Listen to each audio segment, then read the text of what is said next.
So hello everyone, I am Pallavi Mishra and welcome back to my channel Learn to Teach. So today we are going to discuss semester 2 syllabus of Kanpur university BEd. ठीक है, देखते हैं कैसे कौन कौन सा आपका paper है। ये देखिए सेमेस्टर 2 का सिलेबस है जो आपके यूनिवर्सिटी की सब तरफ से प्रोवाइड कराया जाता है। इसमें आपका पेपर नंबर 1 है pedagogy of school subject, paper number 2 है pedagogy of school subject, paper number 3 आता है technological perspective of education and paper number 4 एक ऑप्शनल पेपर है जिसमें environmental education, human right education and education for happiness, इन 3 में से कोई एक आपको सेलेक्ट करना होता है बेस्ड ऑन योर स्कूल। ठीक है, जो भी आपका कॉलेज है उसके अकॉर्डिंग आपको इसको सेलेक्ट करना होता है। अगेन सेम है 75, 75, 75, 75 के चारों पेपर होते हैं आपके। इन चारों पेपर और सबसे मेन इंपॉर्टेंट बात है कि ये चारों पेपर आपके होते हैं ऑब्जेक्टिव। ठीक है, अब देखिए अभी जो आपने सेमेस्टर 1 है बहुत इजीली हो गया, आपने वन डे वंडर कर लिया, एक दिन में आपने इंपॉर्टेंट क्वेश्चंस पढ़े और मिला जुला के लिख दिया, काम आपका हो गया और may be you will get means अच्छे खासे नंबर मिल जाएंगे। 45 से 50 के बीच में मोस्ट ऑफ द पर्सनस के ही नंबर आते हैं और आपका परसेंटेज अप्रॉक्सीमेटली 70 से 75% के बीच में बनता है ओवरऑल सेमेस्टर 1 में। ठीक है, जिसने अच्छे से ये जो अपना एग्ज़ाम है उसको लिख दिया है। अब बात आती है सेकंड, ये है ऑब्जेक्टिव। इसमें आप वन डे वंडर नहीं कर सकते हैं और ऑब्जेक्टिव में कुछ भी कहीं से भी आ जाता है, वन लाइनर, मतलब ये सिर्फ फैक्ट बेस्ड क्वेश्चन नहीं आते, ये आपको कॉन्सेप्ट्स के बेसिस पे क्वेश्चन पूछते हैं और मैं आपको जब प्रीवियस ईयर पेपर्स दिखाऊंगी तो आपको चीज़ें भी समझ में आएंगी।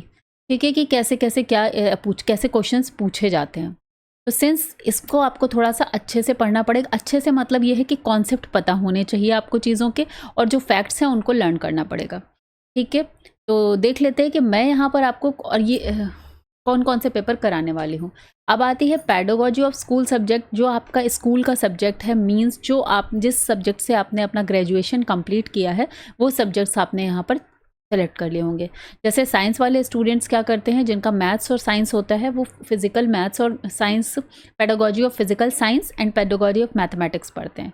इसके अलावा जो बायो स्ट्रीम से होते हैं वो इसी में फिजिकल साइंस कॉमन होता है, बट उनका साथ में बायोलॉजिकल साइंस होता है, पेडागोजी ऑफ बायोलॉजिकल साइंस। इसी तरह से जो अलग डिफरेंट जिनके भी ग्रेजुएशन में 2 सब्जेक्ट से होता है, तो वो जिनका लिया है वो आर्ट्स स्ट्रीम के, कॉमर्स स्ट्रीम के, वो डिपेंड ऑन देयर ग्रेजुकेशनल सब्जेक्ट जो आपने फिलअप किए होंगे उसके अकॉर्डिंग ही आप यहाँ पर लेंगे। वो थर्ड इज कॉमन है और फोर्थ यहाँ पर आपके कॉलेज के अकॉर्डिंग। तो चलिए मैं बता रही हूँ कि मैं आपको कौन कौन से सब्जेक्ट्स करवाने वाली हूँ। नंबर 1 आता है फिजिकल साइंस ऑफ पेडागोजी। ठीक है, तो यहाँ पर पेडागोजी फिजिकल साइंस की हम डिस्कस करेंगे, मीनिंग, एम, ये पूरी 4 यूनिट वैसे ही होती हैं जैसे आपके सेमेस्टर 1 में आपने देखा है। पूरे 4 यूनिट्स होती हैं जो टोटली बेस्ड ऑन अप्रोच होती है, मतलब इसमें ऐसा कुछ भी नहीं है, साइंस कहीं भी नहीं पूछा जाता इसमें पूरे उसके पेडागोजी का मीन्स होता है कि वो जो पढ़ाने का मेथड है वो पूछना। यहाँ साइंस से रिलेटेड कुछ भी एक भी क्वेश्चन नहीं आएगा आपको इस जो साइंस, फिजिकल साइंस पे जो मेथड्स हैं उसको टीचिंग के लिए, इसके अलावा प्लानिंग क्या होनी चाहिए, करिकुलम कैसा होना चाहिए, लर्निंग रिसोर्सेज कैसा होना चाहिए, इसी पर पूछा जाता है। ठीक है, नेक्स्ट मैं कराऊंगी आपको मैथमेटिक्स की पेडागोजी ऑफ मैथमेटिक्स। तो ये इसमें भी सेम ही रहता है, no mathematics, no maths questions, but आपको बहुत सारे तरह तरह के प्लानिंग, जैसे यहाँ पर लिखा है ब्लूम टेक्सोनॉमी है, इसके अलावा मैथड्स और इसके अलावा रिवाइज ब्लूम टेक्सोनॉमी, तरह तरह की पेडागोजी से रिलेटेड ही कंटेंट पूरा पूछा जाता है। इवेल्युएशन कैसे करते हैं, मेथड कैसे देते हैं, इंस्ट्रक्शंस कैसे होते हैं, करिकुलम कैसा होना चाहिए, पूरी पेडागोजी से रिलेटेड ये चीज़ें होती हैं। ठीक है, तो आगे जब आप और टीचिंग एग्जाम्स देंगे तो उसमें ये दोनों ही पेपर आपको बेनिफिट करेंगे अगर आप इसको अच्छे से कॉन्सेप्ट वाइज पढ़ते हैं, क्योंकि सीटेट में, टेट में या और भी जो टीजीटी पीजीटी जहाँ भी पेडागोजी आती है वहाँ पर ये पेडागोजी आपका बेस बना देगी। क्लियर है।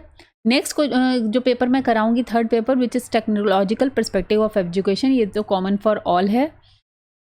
सेम यहाँ भी वही है, ऑब्जेक्टिव पेपर आएगा। पेपर से मैं आपको दिखाऊंगी कि कैसे आते हैं।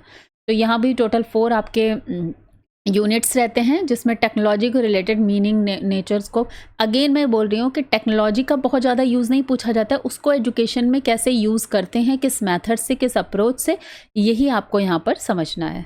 ठीक है, ये है आपका पूरा unit 1, unit 2, unit 3, unit 4। Now moving to the fourth last paper जो मैं आपको कराने वाली हूँ वो है इन्वायरमेंटल एजुकेशन।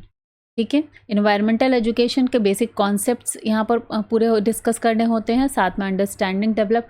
अगेन इसमें थोड़ा बहुत लर्निंग है, मतलब इसमें तो अच्छा खासा लर्निंग हो जाती है। इंपॉर्टेंट डेट्स और जो भी हमारे फैक्ट्स एंड फिगर हैं रिलेटेड टू द इन्वायरमेंट वो यहाँ पर पूछे जाते हैं। ठीक है, तो ये कुल मिला के 4 पेपर हम डिस्कस करेंगे। इसके अलावा अगर किसी का कुछ एक्स्ट्रा पेपर है तो वो मुझे लिख कर बताएगा। अगर मैं बना पाई उस पर तो मैं आपको पहले ही इन्फॉर्म कर दूँगी।